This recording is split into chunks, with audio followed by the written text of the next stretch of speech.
मुझे माफ कर दो माँ, अपने दर्शन की अनुमति दे दो, फिर कभी कुछ नहीं मांगूंगी, कसम से माँ, सिर्फ एक बार। ये था माँ की बड़ी बेटी परी का आखिरी मैसेज, जो माँ ने शायद देखा ही नहीं था। देखती भी कैसे भला। माँ को उनके मैसेज और फोन से कोई मानसिक तनाव ना हो, इसलिए मैंने ही तो उनका नंबर माँ के मोबाइल से उड़ा दिया था।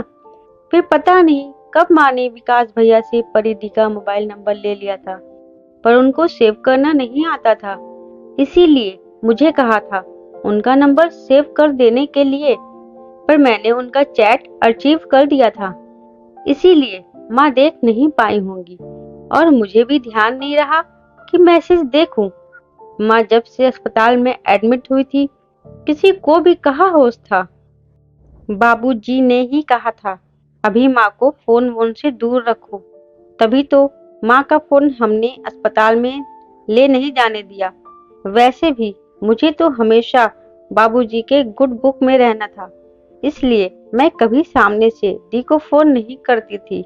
माँ की 13वीं पर कुछ रिश्तेदारों के फोन नंबर लेने के लिए जब माँ के फोन की जरूरत पड़ी, तब मैंने उनके मोबाइल को खोला तो कुछ पुराने मैसेज को चेक करते हुए परिधि के इस आखिरी मैसेज पर नजर पड़ी तो मेरा मन विचलित हो उठा और पिछले दिनों घटने वाली अनहोनियों पर विचार करने को विवश हो गया। 10 दिन पहले की तो बात है। माँ लगभग मृत्युशैया पर थी, कैंसर अपने अंतिम पड़ाव पर। जीवन मृत्यु की इस स्पर्धा में जैसे माँ को हराने की पूरी तैयारी कर आया था, और इधर माँ थी कि पता नहीं कौन सी एक अधूरी आस और इंतजार को आंखों में बसाए बैठी थी कि उनकी आंखें और भी प्रखर सी हो गई थी। माँ की निस्तेज और जर्जर शरीर का सारा तेज लगता है उनकी आंखों में समा गया था। वैसे तो कोई कुछ नहीं कह रहा था, पर मैं, बाबूजी और विकास भैया अच्छे तरह से जानते थे कि माँ को किसका इंतजार था, उनकी लाडली परी का। और हो भी क्यों न भला। आखिरी बार माँ को परिधि को देखे हुए उन्हें कम से कम 10 साल हो चुके हैं। इन सालों में उन्होंने कितनी दफा अपने मन को समझाया होगा, अपनी पहली संतान जिगर के टुकड़े को फोन करने से खुद को रोका होगा, पता नहीं। मैं अक्सर सोचा करती थी कि माँ में कितना धैर्य है, कितना मन को मारकर और भावनाओं को बांधकर रहना आता है माँ को। कैसे उन्होंने अपनी राजकुमारी को देखे बिना दिन गुजारे होंगे। आखिर कैसे अपने कलेजे के टुकड़ों को खुद से दूर रखने के लिए अपने कलेजे पर पत्थर रखा होगा। कितना बिलखी होंगी माँ जब वह अपनी बेटी का साथ न दे पाई होंगी।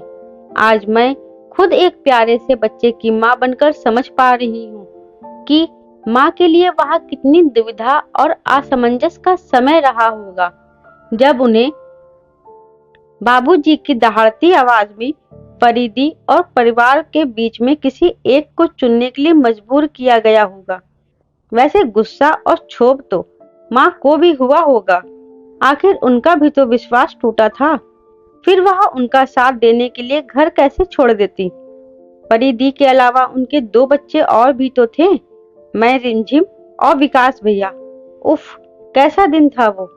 परिधि आंगन पर अपने पति के साथ सिर झुकाए खड़ी थी और बाबूजी जोर जोर चिल्लाकर कह रहे थे, जब इस लड़के के साथ तुम्हें हम सब का विश्वास तोड़कर, घर की इज्जत मिट्टी में मिलाकर घर से भागने में शर्म नहीं आई, तो अब माफी किस बात की मांग रही हो। आज से तुम हमारे लिए मर गई हो, दोबारा अपना मुंह मत दिखाना। माँ ने आगे बढ़कर बाबूजी को थोड़ा शांत करना चाहा कि इस तरह ऊंची आवाज में चिल्लाएंगे तो अपने घर की बहुत बदनामी होगी।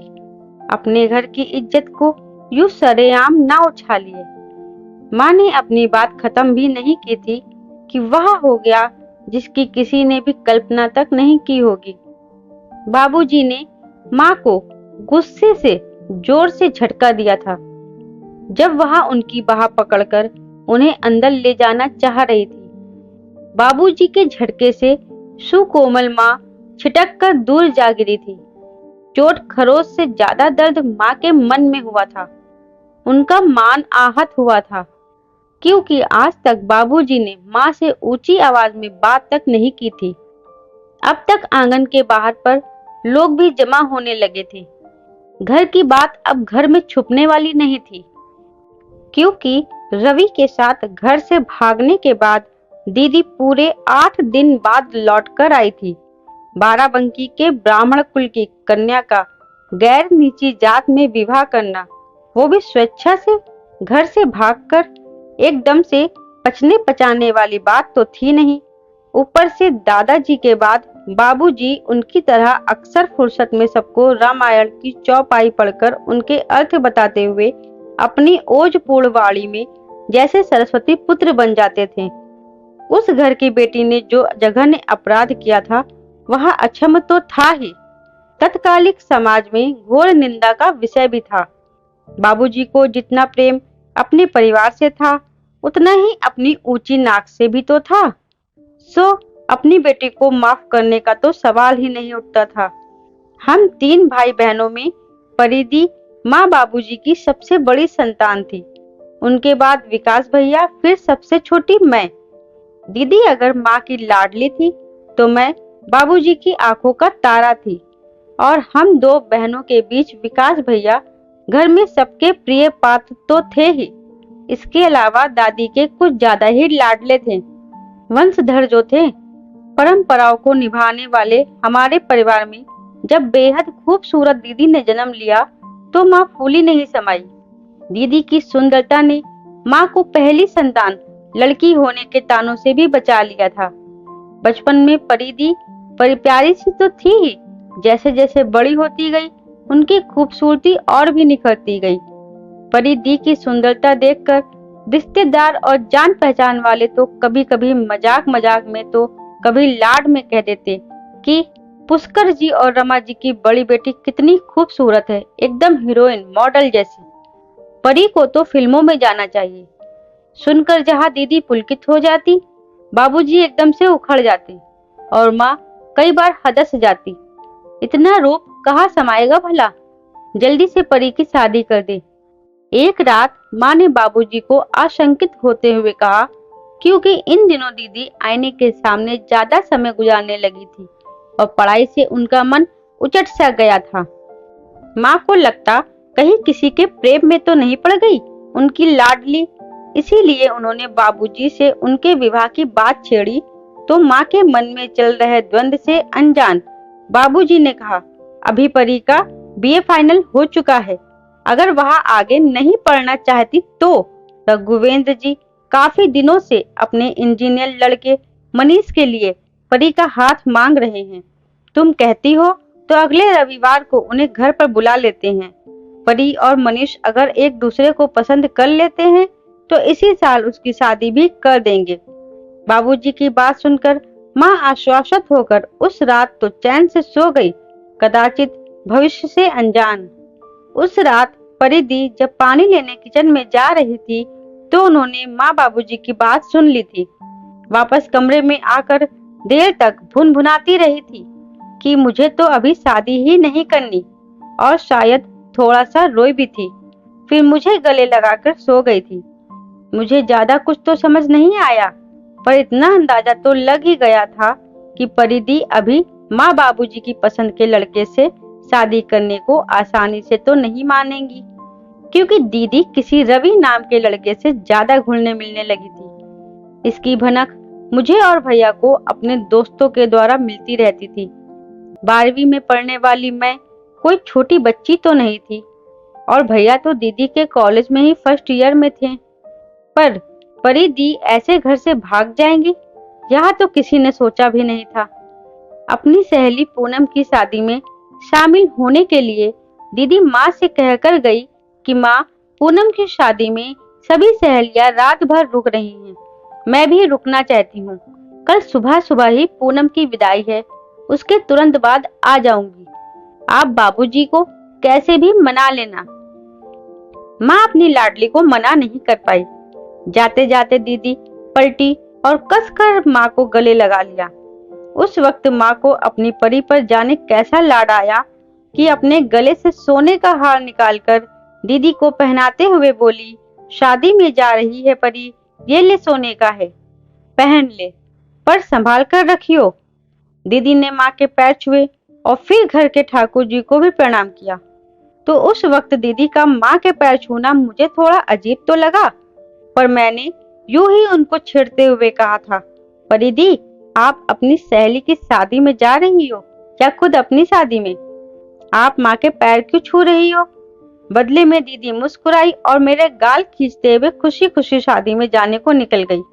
खुद विकास भैया तो उन्हें पूनम दीदी के घर पर छोड़कर आए थे। अगले दिन सुबह से दोपहर और अब शाम होने को आई और बाबूजी के दफ्तर से आने का समय भी हो गया।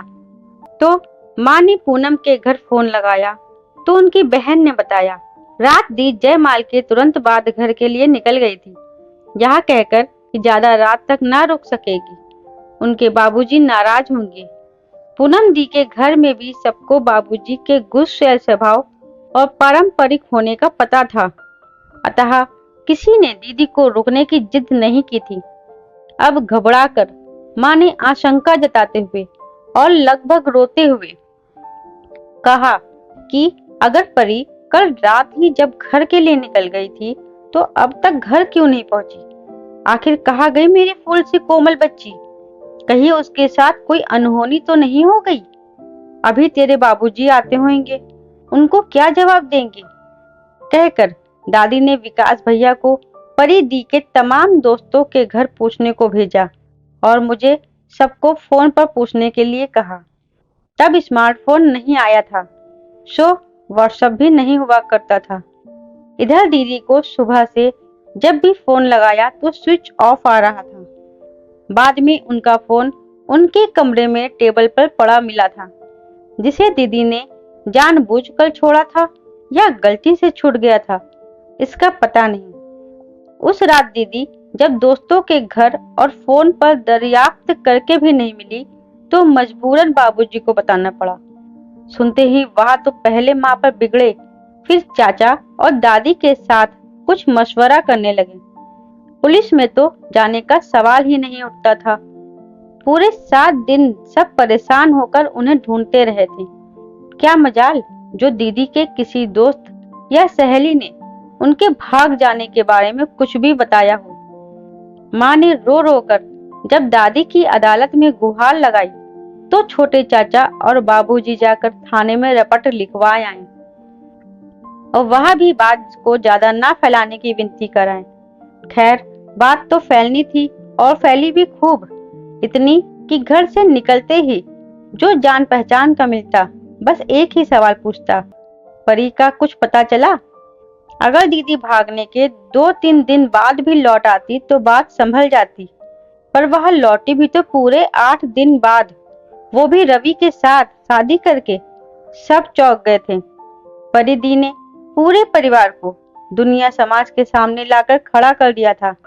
किसी लड़के के साथ घर से भाग जाना और फिर पूरे 7 दिन बाद वापस आना, इस बीच पूरे परिवार को लोगों के तानों से बेधा जाना एकदम असहनीय होता जा रहा था।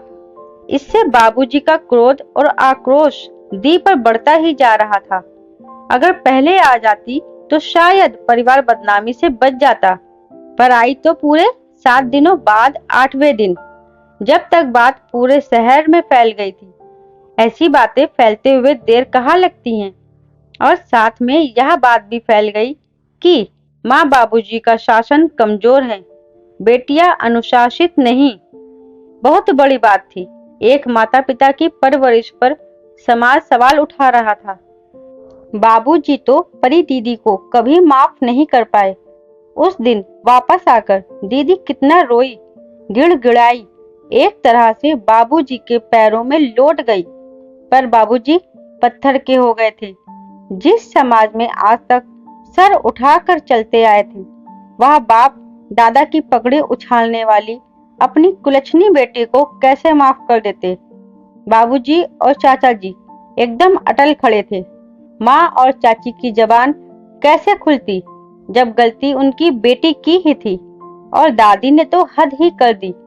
उनके चेहरे पर इतना क्रोध मैंने तो कभी नहीं देखा था। जब परिदी और जीजा जी दादी के चरण स्पर्श करने को झुके तो उन्होंने पैर पीछे कर लिए और बड़े ही अपमानजनक शब्द कहे। दादी ने लगभग दीदी को खुद से परे करते हुए कहा था, मुझे छूने की कोशिश भी मत करना, अब तुम ब्राह्मण नहीं हो।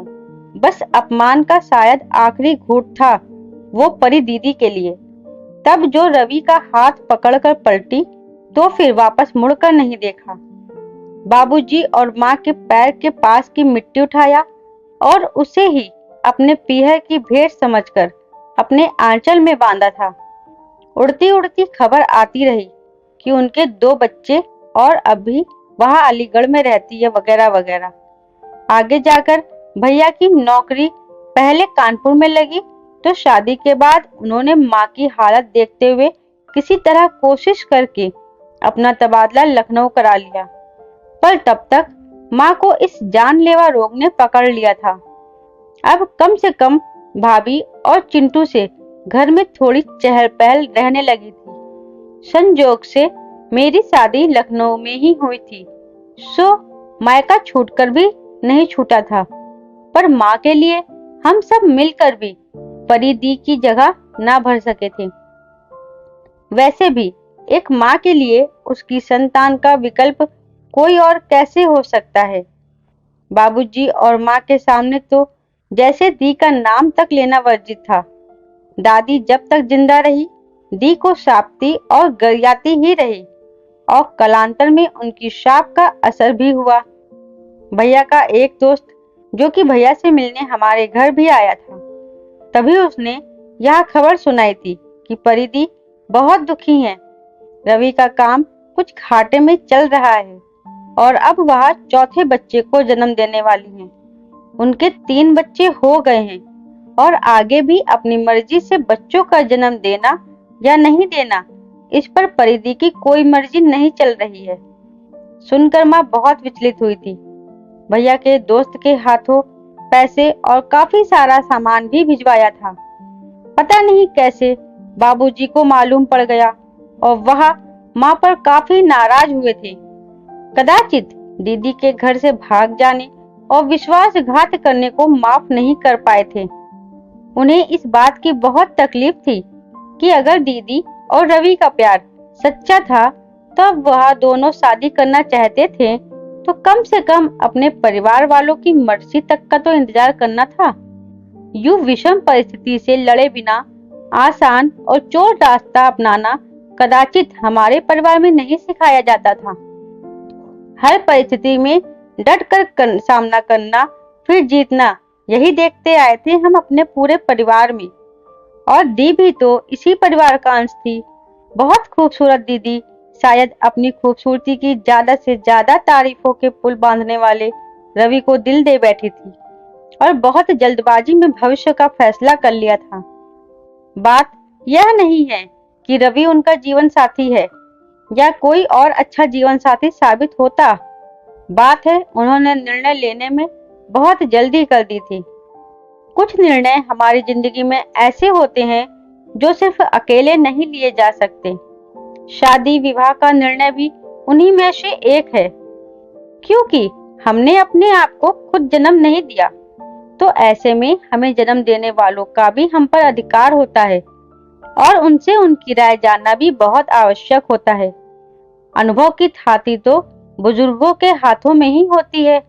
उतावलापन उत्साह युवाओं का स्वभाव है, परंतु धैर्य और दूरदर्शिता तो उम्र के साथ ही आती है। परिदी ने जो भी किया हो उससे परिवार तो टूट ही गया था। बाबूजी एकदम खामोश हो गए थे। दादी अपनी पूजा पाठ का आडंबर कुछ ज्यादा करने लगी थी। हम भाई बहन घर से बाहर 2 अलग माहौल में खुद को किसी तरह सामान्य रखने की कोशिश कर रहे थे। सबसे ज्यादा टूटी थी माँ, क्योंकि एक माँ अपने बच्चे से दूर कभी खुश नहीं रह पाती और यह तो उनकी लाडली न उनसे सिर्फ दूर हुई बल्कि उनका विश्वास भी तोड़ कर गई थी। शायद दीदी ने माँ, बाबूजी, दादी, भैया, छुटकी बहन सबका विकल्प रवि और उसके परिवार में ढूंढ लिया हो, पर हमारा परिवार परी दीदी का विकल्प नहीं ढूंढ पाया था। परी दी के जाने के बाद माँ को कभी ढंग से रोटी खाते तो देखा भी नहीं था। ऐसे ही दिन गुजर रहे थे। माँ अब उम्र से काफी बड़ी दिखने लगी थी। जब दादी भी नहीं रही तो माँ अपने मन की बात मन में रखते रखते और भी उदास रहने लगी थी। पता नहीं कब यह जानलेवा रोग उन्हें डस गया। उनका कैंसर जब तक पता चला लास्ट स्टेज था। बाबूजी ने इलाज के लिए एक घर तक बिकवा दिया तो भैया ने अपने सारे पैसे भविष्य निधि के निकलवा लिए माँ को बचाने के लिए। जैसे सब कुछ दांव पर लगा बैठा था मेरा परिवार। रिमझिम, लगता है माँ अब नहीं बचेंगी, भर रहा है गले से। जब भैया ने कहा तो मैं जैसे अतीत के गलियारे से वर्तमान में वापस आ गई। मैंने कुछ सोचकर कहा, भैया माँ की जान परिधि में अटकी पड़ी है, एक बार उनको बुला लेते हैं, शायद उनसे मिल ले तो। बाकी मैं समझ गई थी कि भैया क्या कहना चाहता है, पर बाबूजी को कैसे राजी करें। बाबूजी को मनाना इतना आसान नहीं था। लेकिन मेरे आश्चर्य का ठिकाना नहीं रहा जब बाबूजी परिधि को बुलाने के लिए और उन्हें माँ से मिलवाने के लिए आसानी से मान गए। विकास भैया और मैं अगले दिन ही दीदी से मिलने और उनको लाने का निश्चय करके निकल गए। मैं नहीं जाती, पर मुझे पता था कि दीदी अपने गर्भ के अंतिम महीने में चल रही थी, तो मेरा जाना जरूरी लगा। अस्पताल में माँ के लिए रात में किसी को रुकना होता था, सो चिंटू को दादाजी के पास छोड़कर भाभी एक रात के लिए माँ के पास रुकने वाली थी। मैं विकास भैया के साथ दीदी को लाने रवाना हो गई। दीदी के ससुराल पहुंचे तो घर के बाहर काफी लोग जमा थे। वहां पर और शायद कुछ अनहोनी हुई थी, क्योंकि मातम जैसा माहौल था। घर से रोने की आवाज आ रही थी। हमें बाहर ही रोक दिया गया।